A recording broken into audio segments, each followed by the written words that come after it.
আসসালামু আলাইকুম, সুজন ম্যাথ ক্লাবে সবাইকে স্বাগতম। আমরা ফাংশনের গত পর্বে সাজেশনের 1 নম্বর অঙ্ক সমাধান করেছি। আজকে সাজেশনের দ্বিতীয় আমরা অঙ্ক সমাধান করব। তো এখানে দ্বিতীয় অঙ্কটি রয়েছে f of x সমান 1 plus x cube to the plus x to the power 6 divided x cube যদি হয়, তাহলে দেখাতে হবে আমাদের f of x square plus সমান f of x to the power -2। তো এখানে আমাদের যেটা করতে হবে, এখানে দেখা যাচ্ছে যে ফাংশনের ভিতর ডোমেন এক্স কে তুলে দিয়ে আমাদের বসাচ্ছে কত এক্স স্কোয়ার। তো আমরা একবার এক্স স্কোয়ার ডোমেন বসে কাজ করব, তাহলে রেঞ্জ কত হবে। আবার ডোমেন কি করব, যে এক্স রয়েছে সেই চলক এক্স এর পরিবর্তে এক্স টু দি পাওয়ার -2 বসে দিয়ে আমাদের কাজ করতে হবে। তো এখানে প্রথম বাম পাশে যেটা আছে এক্স স্কোয়ার বসাই দেবো, তাহলে এক্স এর পরিবর্তে বাম পাশে আমরা ফাংশনের ভিতর কি করব, ডোমেন এক্স স্কোয়ার বসাবো। আর যেখানে যেখানে এক্স রয়েছে সেখানে সেখানে আমাদের কি করতে হবে, এক্স স্কোয়ার বসাতে হবে। তাহলে এখানে 1 তারপরে প্লাস তারপরে এক্স এর পরিবর্তে কিন্তু আমরা বসাই দিচ্ছি কত এক্স স্কোয়ার, তারপরে পাওয়ার 3 তারপরে প্লাস তারপরে এক্স এর পরিবর্তে কত এক্স স্কোয়ার, তারপরে পাওয়ার 6 রয়েছে, তারপরে ডিভাইডেড তারপরে কত এক্স স্কোয়ার এবং পাওয়ার এই হচ্ছে 3। তো আমরা একটা সূত্র জানি, পাওয়ারের উপর পাওয়ার থাকলে পাওয়ারে পাওয়ারে গুণ করতে হয়। তাহলে 1 তারপরে হচ্ছে প্লাস, আর 3 দুগুণে কত হবে 6 হবে, তারপরে হচ্ছে প্লাস, তারপরে 6 দুগুণে কত 12 হবে, আর এখানে 3 দুগুণে কত হবে 6 হবে। তো এখানে আমরা কিন্তু এই বাম পাশে f of x স্কয়ার এর রেঞ্জ কিন্তু আমরা পেয়ে গেছি এখানে। তো একইভাবে আমাদের কি করতে হবে, এই ফাংশনের পরিবর্তে x এর পরিবর্তে x টু দি পাওয়ার -2 বসাতে হবে। তো এখানে আমরা সেই জন্য কি করব, প্রদত্ত ফাংশন যেটা ছিল f of x সমান 1 plus x cube plus x to the power 6 divided x cube যেটা রয়েছে সেটা আমরা কিন্তু এখানে f of x সমান এটা লিখেছি। তো এখন x এর পরিবর্তে ডোমেন কত বসাতে হবে, আমাদের x এর উপর -2 বসাতে হবে। তো আমরা এখানে x এর পরিবর্তে -2 বসায় ফেলছি এবং এই জায়গায় 1 রয়েছে, তারপরে প্লাস, তারপরে x এর পরিবর্তে -2, তারপরে হচ্ছে কত এখানে এই 3 পাওয়ার ছিল যা ছিল তাই, তারপরে প্লাস, তারপরে x এর পরিবর্তে x এর উপর -2, তারপরে হচ্ছে পাওয়ার 6। একই ভাবে নিচে আমাদের কত x এর উপর -2 এবং পাওয়ার কত 3 রয়েছে, এটা আমরা দিলাম। তো এখানেও কিন্তু ওই একই সূত্র।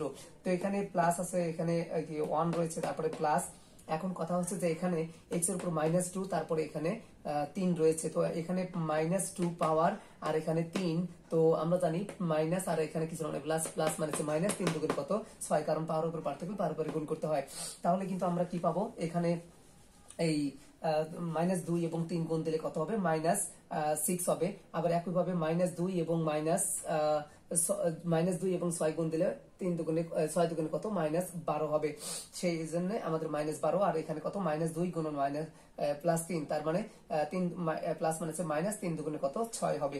তো এখানে আমাদের এই রূপ দাঁড়াচ্ছে। এখনো আমাদের কিন্তু প্রমাণ আসে নাই, কারণ এখানে রয়েছে সবগুলো প্লাস, এখানে প্লাস, এখানে প্লাস, এখানে প্লাস, এখানে কিন্তু আমাদের মাইনাস, এখানে মাইনাস, এখানে আমাদের মাইনাস এসেছে। এই জন্য আমাদের এইটাকে আরো কি করতে হবে, মডিফাই করতে হবে, অর্থাৎ কাজ করতে হবে। তো এখানে যেটা আমরা পাইলাম যে এই f of x স্কয়ার, আমরা এই লাইনটাই আমরা এখানে তুলছি আর কি। তো এখানে যেটা পাইলাম সেটা হচ্ছে কত 1 প্লাস x এর উপর -6, তারপরে x এর উপর -12, তারপরে নিচে x এর উপর কত 6, এটা আমরা পাইলাম। তো এখানে আমাদের কি করতে হবে, আমরা কিন্তু জানি যে এখানে কোনো কিছুর উপর হচ্ছে যদি হচ্ছে ভিত্তি যদি কি হয়, এই ভিত্তির উপর পাওয়ারটা যদি মাইনাস হয়ে যায় তাহলে উপরে 1 লিখতে হয়, আর এখানে ভিত্তি পাওয়ার যেটা ছিল সেটাই লিখতে হবে। তবে এখানে শুধুমাত্র পাওয়ারটা চেঞ্জ করে লিখতে হবে, প্লাস থাকলে মাইনাস হবে, মাইনাস থাকলে প্লাস হবে। তো এখানে যেহেতু -2 রয়েছে সেই ক্ষেত্রে এখানে +2 হবে, তবে এখানে আমাদের প্লাস দিতে হয় না, তাহলে আমরা পাবো কিন্তু 1/a² পাবো। তো এই নিয়মে আমরা কিন্তু এটা কাজ করব। তো এখানে +1 রয়েছে, 1 লিখবো, তারপরে প্লাস আছে প্লাস লিখবো, তারপরে এখানে দেখা যাচ্ছে যে ভিত্তির উপর মাইনাস হচ্ছে পাওয়ার। তো এই জন্য আমাদের কি করতে হবে, সূত্র উপরে 1 লিখতে হবে, তারপরে কি করতে হবে, এখানে ওই ভিত্তি পাওয়ারই হবে, শুধুমাত্র পাওয়ারটা বিপরীত চিহ্ন যুক্ত হবে। এখানে মাইনাস থাকলে এখানে কি করতে হবে, প্লাস হবে। তারপরে আবার এই পাশেটা আবার লিখবো, একইভাবে তাহলে কত হবে -12 আছে, তাহলে এখানে হবে কিন্তু প্লাস প্লাস সামনে দিতে হয় না, +12 হবে। একইভাবে এখানে আমাদের কাজ করতে হবে, এখানে কত হবে তাহলে -6 আছে এখানে, তাহলে হবে হচ্ছে +6 প্লাস দিতে হয় না। তো এখানে দেখা যাচ্ছে উপরে এটা একটা ভগ্নাংশ, এটা একটা ভগ্নাংশ, এটা পূর্ণ সংখ্যা, আবার নিচে একটা ভগ্নাংশ। এই জন্য আমাদের কি করতে হবে, এই উপরের লব যেটা আছে সেই লবের ভগ্নাংশ আমাদের লসাগু ভগ্নাংশগুলো যোগ করে একখানে করতে হবে, একটা ভগ্নাংশে পরিণত করতে হবে। তো এখানে দেখা যাচ্ছে যে এক্স এর নিচে কিছু না কি, 1 এর নিচে কিছু মানে 1 রয়েছে, হ্যাঁ 1 রয়েছে, তারপরে হচ্ছে এখানে কিছু না মানে 1 রয়েছে, তারপরে x⁻6, তারপরে x⁻12। তো এখানে একই চলকের উপর, এটা একটা নিয়ম যে একই চলকের উপর যদি একাধিক মানে সংখ্যা থাকে পাওয়ার, অর্থাৎ একই চলকের উপর পাওয়ার যদি কম বেশি থাকে, অর্থাৎ সবচেয়ে বেশি পাওয়ার যেটা সেটা হবে আমাদের লসাগু, আর সবচেয়ে কম পাওয়ার যেটা সেটা হবে গসাগু। তো আমাদের এখানে যেহেতু লসাগু বের করবো, যেহেতু x এর উপর 2, x এর উপর 3, x এর উপর যদি 6 থাকে, সবচেয়ে বেশি পাওয়ার হচ্ছে 6, তাহলে আমাদের ওটাই হবে লসাগু। তো এখানে দেখা যাচ্ছে সেই নিয়ম অনুসারে এখানে রয়েছে হচ্ছে x এর উপর 6, x এর উপর হচ্ছে 12, তাহলে x এর উপর 12 হচ্ছে বড় সংখ্যা, এজন্য এটা আমাদের লসাগু হবে। এখন 1 দিয়ে যদি আমরা x এর উপর 12 এটা যদি আমরা ভাগ করি, তাহলে কিন্তু 1 দিয়ে কোনো জিনিসে ভাগ দিলে ওই জিনিসটাই হয়, তাহলে x⁻12 হবে। এটার সাথে 1 এর উপরে যে 1 আছে 1 এর গুণ দিলে কত হবে, x⁻12 টাকে x⁻12। আবার x⁻6 দিয়ে যদি আমরা এটাকে কি করি, ভাগ করি, তাহলে কিন্তু আমরা জানি যে ভিত্তি এক হইলে ভাগের সময় পাওয়ার কি করতে হয়, বিয়োগ করতে হয়। তাহলে এখানে x এর উপর 12 রয়েছে লসাগু, আর x এর উপর কত 6 হচ্ছে হর। এই হরটা দিয়ে, দ্বিতীয় হর দিয়ে আমরা যদি লসাগুকে ভাগ করি, আমরা জানি সূত্র যে ভিত্তি একই হলে ভাগের সময় পাওয়ার গুলো বিয়োগ করতে হয়। তো বিয়োগ করার সময় কিন্তু আমরা বড় সংখ্যা থেকে ছোট সংখ্যা বিয়োগ করি, এই জন্য নিচ থেকে আমরা কি করব, এটা ওই উপরে নিয়ে এসে বিয়োগ করব।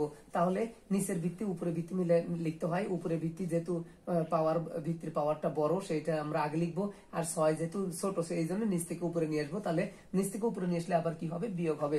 তাহলে ভিত্তি একই হলে ভাগের সময় পাওয়ার বিয়োগ হয়, তাহলে 6 উপরে এসে বিয়োগ হবে, তাহলে 12 থেকে 6 বাদ দিলে কত হবে, এখানে কিন্তু 6 হবে। তো এই নিয়মে আমরা হচ্ছে এখানেই করব। তো এখানে দেখা যাচ্ছে যে x এর উপর 6 আর এখানে x এর উপর 12, তাহলে x এর উপর 6 x এর উপর 12 কে যদি আমরা ভাগ দিই, যেহেতু ভিত্তি একই, তাহলে 12 থেকে কি করতে হবে, 6 বাদ দিলে পারে আমাদের 6 থাকবে।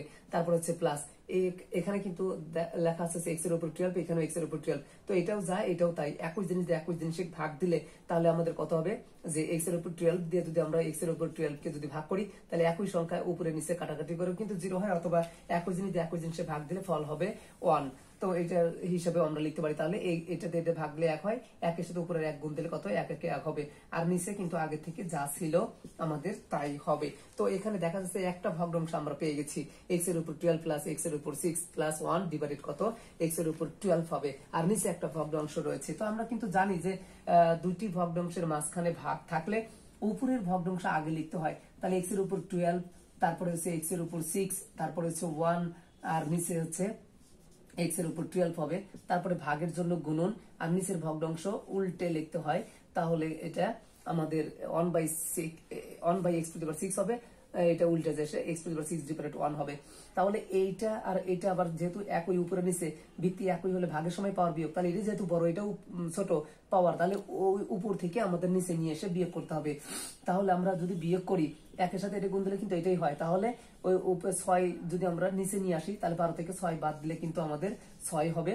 আর এখানে কি থাকলো, এই উপরে যে রাশিমালা থাকলো x⁻12 থাকলো, তারপর x⁻6, তারপরে 1 থাকলো। তো 1টাকে আমরা আগে লিখবো, আর x⁻6টা তারপরে লিখবো, আর শেষে লিখবো হচ্ছে x⁻12।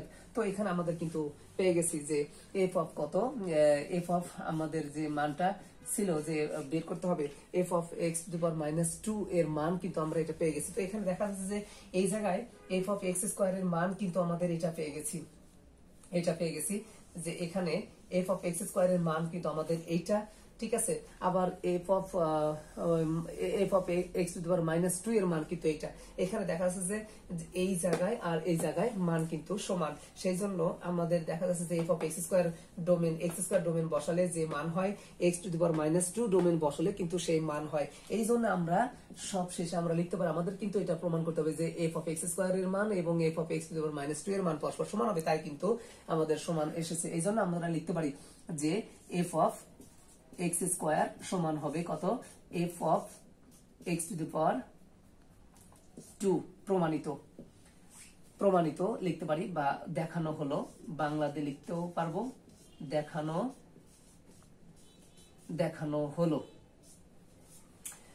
এই ছিল হচ্ছে প্রমাণ। পরবর্তী ক্লাসে আমরা সাজেশনের 3 নম্বর অঙ্ক নিয়ে সমাধান করার চেষ্টা করব।